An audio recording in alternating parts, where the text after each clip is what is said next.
Mas David, Iya. selamat sebelumnya atas di launchingnya Wandi Sambal Bakar. Kayaknya konsep yang kali ini berbeda dari sebelumnya. Bisa diceritain di konsep resto yang di Wanda ini? Ya, jadi mungkin saya cerita perjalanan brand warung sambal bakarnya dulu mungkin ya Bu ya. Jadi warung sambal bakarnya ini awalnya itu kita mulai nggak langsung konsepnya resto skala besar. Jadi kita mulai itu dari konsepnya yang ruko dulu, konsep-konsep kecil Bu. Nah di situ sambil berjalan, singkat cerita, developmentnya kita terus berjalan ya sampai pada akhirnya development kita itu yang terbaru skalanya lebih besar, kita main di konsep yang resto. Menunya gitu, spesialis apa kalau boleh tahu bisa diceritain? Oke, jadi dari namanya aja kan warung sambal bakar kan udah pasti kita spesialisasinya di sambal.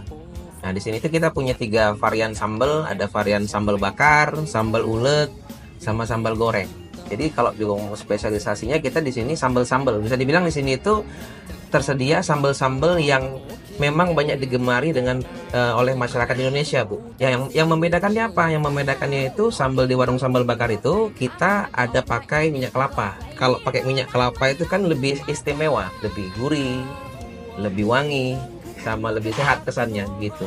Mas David ini kan sebagai seorang influencer, apa namanya, konten kreator, selebgram, tapi ini di bisnisnya ini juga nih gitu kan. Awal bisa sedikit aja gitu perjalanan karirnya nih Mas ya. Iya, jadi sebenarnya saya mulai bisnis kuliner itu dulu saya tendaan pinggir jalan di Ben Hill. Itu bisnis kuliner pertama saya. Itu jualan-jualan pecel lele lah bisa dibilang. Tahun 2017 itu saya bikin warung pecel lele. Nah, cuma pada saat itu saya menjalaninya sambil kerja, sambil mulai bisnis. Nah, mungkin di situ tuh saya merasakan selama saya menjalani 2 pekerjaan tadi, seperti passion saya itu di bisnis nih. Saya lebih happy aja, lebih enjoy. Ya pada saat saya memanage bisnis. Nah, sampai pada satu titik setahun saya berjalan, disitulah saya mutusin. Akhirnya saya keluar dari zona nyaman, konsentrasi lah ke ngembangin bisnis saya, bisnis kuliner. Nah disitulah setelah itu saya bikin brand saya sendiri. Sebenarnya yang saya senangi dari kenapa saya pilih jenis makanannya sambal, karena sambal itu bagi saya itu produk comfort.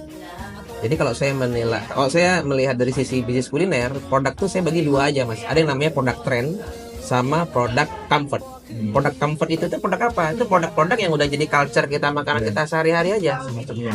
Ayam, mie ayam, bakso. Jadi kita udah nggak perlu capek lagi tuh ngedukasi marketnya, ngasih tahu nih apa kelebihan market udah tahu. Tinggal kita kasih makanan kualitas yang orang sukai dan kasih experience baru aja di dalam brand kita gitu. Iya.